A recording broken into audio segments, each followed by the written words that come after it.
संज्ञा हो या सर्वनाम, उसकी विशेषता बताने वाले शब्दों को विशेषण कहते हैं। गुणवाचक विशेषण जिस विशेषण शब्द से संज्ञा अथवा सर्वनाम शब्द के गुण दोष का बोध हो वे गुणवाचक विशेषण कहलाते हैं। यहाँ से चारों चले जाओ, यह है समुदायवाचक विशेषण। क्योंकि निश्चित मात्रा का जो ज्ञान होता है वही निश्चित परिमाणवाचक विशेषण।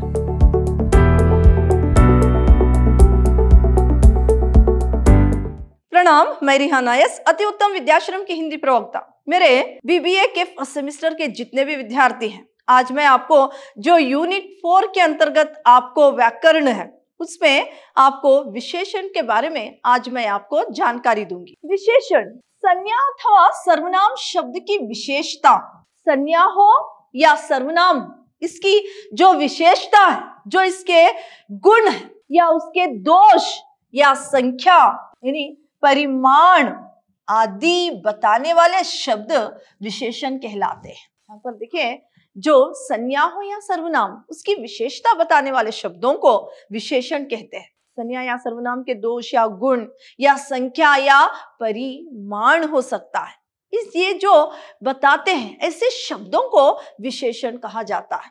जैसे कि यहाँ पर देखिए, बड़ा, काला, लंबा, दयालु, भारी, सुंदर, कायर, टेढ़ा मेढ़ा, एक दो आदि, ये सब क्या है? विशेषण शब्द है, जो कि संज्ञा या सर्वनाम के जो भी शब्द है उसकी विशेषता बताते हैं। जैसे कि एक लड़का बहुत लंबा है, लड़का जो है उसकी विशेषता, लड़का संज्ञा है, तो यहाँ पर उसकी विशेषता क्या हुई? लंबा होना। तो एक लड़का लंबा है, उसकी विशेषता लंबा होना है। फिर यहाँ पर ये भी एक उदाहरण दे सकते हैं कि कोई लड़का बहुत क्या है? कुरूप है, तो यहाँ पर वो लड़का जो है वो संज्ञा है, वह कुरूप हो गया तो वह जो है संज्ञा है, वह कुरूप है, संज्ञा वह है। यहाँ पर लड़का कहूं तो संज्ञा होगा, बुरा जो है संज्ञा हो या सर्वनाम उसकी विशेषता है, तो इसको विशेषण कहते हैं। यहाँ पर विशेष जिस संज्ञा अथवा सर्वनाम शब्द की विशेषता बताई जाए वो विशेष्य कहलाता है। जो संज्ञा हो या सर्वनाम के शब्दों की विशेषता बताई जाए वो हो विशेष्य। और जैसे कि गीता सुंदर है, इसमें गीता जो है वो संज्ञा है, सुंदर ये विशेषण है। तो यहाँ पर जो सुंदर है वो विशेषण है और गीता जो है इस विशेषण की विशेष्य। विशेषण शब्द विशेष्य से पूर्व भी आते हैं और उसके बाद भी। ठीक है, विशेषण शब्द जो है वो क्या है? यहाँ पर जो विशेषण शब्द है विशेष्य से पूर्व भी आते हैं और उसके बाद भी आते हैं। पूर्व में जैसे थोड़ा सा जल लाओ, थोड़ा सा विशेषण है और जल जो है विशेष्य है। फिर इसी तरह 1 मीटर कपड़ा ले आना। यहाँ पर बाद में देखिए, यह रास्ता लंबा है, रास्ता जो है वो है यहाँ पर विशेष, लंबा इसकी विशेषता है। इसी तरह खीरा कड़वा है। तो इस तरह से विशेषण शब्द क्या है? संज्ञा और सर्वनाम की जो विशेषता बताए वही विशेषण है। यहाँ पर विशेषण के भेद, विशेषण के 4 भेद है। गुणवाचक विशेषण, परिमाणवाचक विशेषण, संख्यावाचक विशेषण, संकेतवाचक अथवा सार्वनामिक विशेषण, ये इसके 4 भेद है। पहले हम गुणवाचक विशेषण देखेंगे। गुणवाचक विशेषण जिस विशेषण शब्द से संज्ञा अथवा सर्वनाम शब्द के गुण दोष का बोध हो वे गुणवाचक विशेषण कहलाते हैं। यहाँ पर जो संज्ञा हो या सर्वनाम, उन यानी ऐसे शब्द जो कि उसके गुण हो या दोष हो उसका बोध कराए उसको गुणवाचक विशेषण कहते हैं। जैसे कि यहाँ पर अच्छा, बुरा आदि, ये जो है विशेषण, वो लड़का बहुत अच्छा है, उसके गुण यानी वो अच्छा होना उसका गुण है, या तो उसका दोष वो बुरा है, तो ये बताने वाले शब्द क्या है? विशेषण। इसी तरह आकार में गोल, नुकीला, समान आदि, रंग में लाल, हरा, चमकीला, फीका आदि, दशा में पतला, मोटा, पिघला, भारी, गरीब आदि, समय में अगला, पिछला, सवेरा, संध्या आदि, स्थान में भीतरी, बाहरी, पंजाबी, पुराना, ताजा आदि, और गुण में जो है भला बुरा, सुंदर, मीठा, खट्टा, झूठ, सीधा आदि, और दिशा में उत्तरी दिशा, दक्षिणी दिशा, पूर्वी दिशा और पश्चिमी दिशा आदि। ये सब क्या है? संज्ञा या सर्वनाम की विशेषता को बताते हैं, उसके गुण और दोष को बताया जाता है, तो यही क्या है?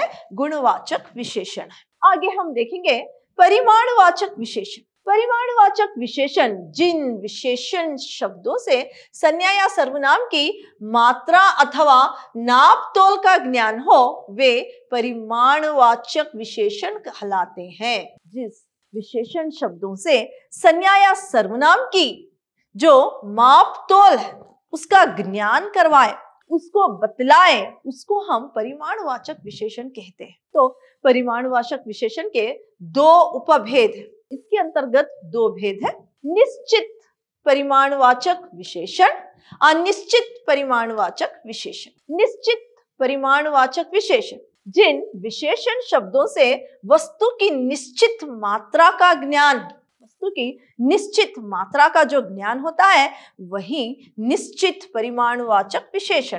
तो यहाँ पर देखिए, मेरे सूट में 3.5 मीटर कपड़ा लगेगा। तो यहाँ पर सूट जो क्या है, जो एक सूट सिलवाया जा रहा है उसमें निश्चित रूप से 3.5 मीटर कपड़ा लगेगा। 3.5 मीटर कपड़ा, तो ये निश्चित, जो निश्चित है कि 3.5 मीटर ही कपड़ा लगेगा, तो यही क्या है? निश्चित परिमाणवाचक विशेषण है। इसी तरह 2 लीटर दूध गर्म करो, 2 लीटर दूध जो है गर्म करो, तो यहाँ पर 2 ही लीटर गर्म करने के लिए कह रहा है, ये निश्चित है, तो ये क्या है? निश्चितवाचक विशेषण है। और अब अनिश्चित परिमाणवाचक विशेषण, जिस विशेषण शब्द से वस्तु की अनिश्चित मात्रा का ज्ञान, इसमें निश्चित नहीं है, अनिश्चित मात्रा का ज्ञान, वह अनिश्चित परिमाणवाचक विशेषण। इसमें थोड़ी सी नमकीन वस्तु ले आओ, कुछ आम दे दो, थोड़ा सा दूध गर्म कर दो। यहाँ पर निश्चित रूप से नहीं बताया गया है, थोड़ा सा बताया गया है। कुछ आम, पता नहीं कि कितने आम, कितना दूध, थोड़ा सा, थोड़े सा नमकीन वस्तु, यानी नमकीन जो वस्तु है थोड़ी सी ले आने के लिए कहा गया है। तो यहाँ पर निश्चित मात्रा नहीं है, इसी को अनिश्चित परिमाणवाचक विशेषण कहा जाता है। आगे है तीसरा भेद विशेषण का, संख्यवाचक विशेषण। जिन विशेषण शब्दों से संज्ञा या सर्वनाम की संख्या का बोध, वे संख्यावाचक विशेषण कहलाते हैं। जिन शब्दों की संज्ञा और सर्वनाम की संख्या का बोध हो, नंबर्स, संख्या यानी नंबर्स का बोध हो, वही संख्यावाचक विशेषण है। जैसे कि 1, 2 यानी द्वितीया, दुगुना, चौगुना, पांचों आदि, ये सब क्या है? संख्यावाचक विशेषण के लिए उदाहरण। यहाँ पर देखिए, संख्यावाचक विशेषण के 2 उपभेद, इसमें भी 2 भेद, एक निश्चित संख्यावाचक विशेषण और एक अनिश्चित संख्यावाचक विशेषण। यहाँ पर निश्चित संख्यावाचक विशेषण जिन विशेषण शब्दों से निश्चित संख्या का बोध हो, उसे निश्चित संख्यावाचक विशेषण कहते हैं। यहाँ पर निश्चित रूप से बताया जा रहा है कि हाँ, वो एक ही है, 2 ही है या चौगुना ही है, यह निश्चित संख्या है। इसका बोध कराने वाले शब्दों को यानी निश्चित संख्यावाचक विशेषण कहा जाता है। जैसे कि यहाँ पर निश्चित संख्यावाचक विशेषण के भी 4 उपभेद है। यहाँ पर देखिए, गणवाचक, गणवाचक विशेषण और क्रमवाचक विशेषण, आवृत्तिवाचक विशेषण, समुदायवाचक विशेषण, यानी निश्चित संख्यावाचक विशेषण के भी 4 उपभेद हैं। एक गणवाचक, दूसरा क्रमवाचक, तीसरा आवृत्तिवाचक और चौथा जो है समुदायवाचक विशेषण। यहाँ पर गणवाचक विशेषण में जिन शब्दों के द्वारा गिनती का बोध उसे गणवाचक कहलाते हैं। जो कि जिन शब्दों से गिनती का बोध उसे गणवाचक विशेषण कहते हैं। एक लड़का स्कूल जा रहा है, यहाँ पर संख्या 1 बताया जा रहा है। गणवाचक में जो है गिनती का बोध होता है। फिर इसी तरह 4 आम 25 रुपए, ये क्या है? गणवाचक विशेषण के लिए उदाहरण। अब जो है क्रमवाचक विशेषण, इसमें जिन शब्दों के द्वारा संख्या के क्रम का बोध हो उसे क्रमवाचक कहते हैं। तो यहाँ पर पहला लड़का यहाँ आया था, दूसरा लड़का वहां बैठा था, क्रम से बताया जा रहा है, सीरियल नंबर क्रम से बताया जा रहा है। पहला, दूसरा, तीसरा, चौथा, इस तरह से क्रमवाचक विशेषण इसे कहते हैं। आगे है आवृत्तिवाचक, जिन शब्दों के द्वारा केवल आवृत्ति का बोध हो उसे आवृत्तिवाचक कहते हैं। जैसे कि मोहन तुमसे 4 गुना काम करता है, तो यहाँ पर गोपाल तुमसे दुगना मोटा है। यहाँ पर आवृत्ति का बोध हो रहा है। मोहन जो है वो क्या है? तुमसे, यानी उस और कोई एक व्यक्ति जो है उससे 4 गुना काम करता है।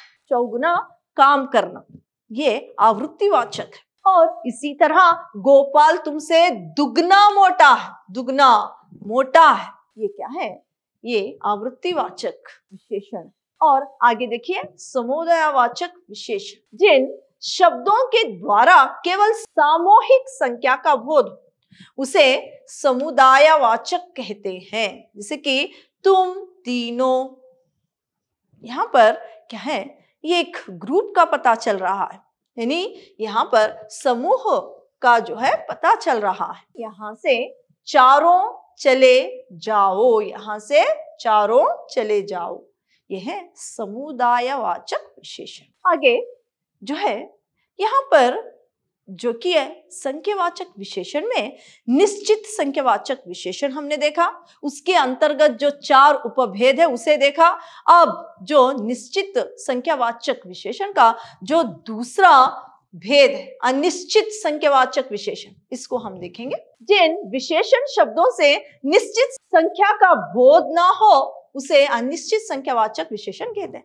जैसे कि निश्चित रूप से इतने ही नंबर्स हैं, इतने ही क्या है वहां पर आदमी है, ऐसा कोई पता ना चले, इसको अनिश्चित संख्यावाचक विशेषण कहते हैं। जैसे कि कोई आ रहा है, पता नहीं कि कोई कौन आ रहा है।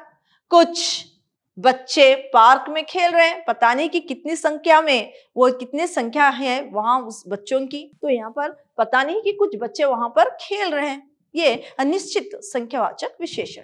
अब हम देखेंगे कि संकेतवाचक अथवा सार्वनामिक विशेषण, जो सर्वनाम संकेत द्वारा संज्ञा या सर्वनाम की विशेषता बतलाते हैं, वे संकेतवाचक विशेषण कहलाते हैं। यहाँ पर देखिए, जो सर्वनाम संकेत द्वारा संज्ञा या सर्वनाम की जो है विशेषता बतलाए, संज्ञा या सर्वनाम की विशेषता संकेत द्वारा बतलाए, उसे जो है संकेतवाचक अथवा सार्वनामिक विशेषण कहते हैं। तो यहाँ पर विशेष, क्योंकि संकेतवाचक विशेषण सर्वनाम शब्दों से बनते हैं, अतः ये सार्वनामिक विशेषण कहलाते हैं। क्या है?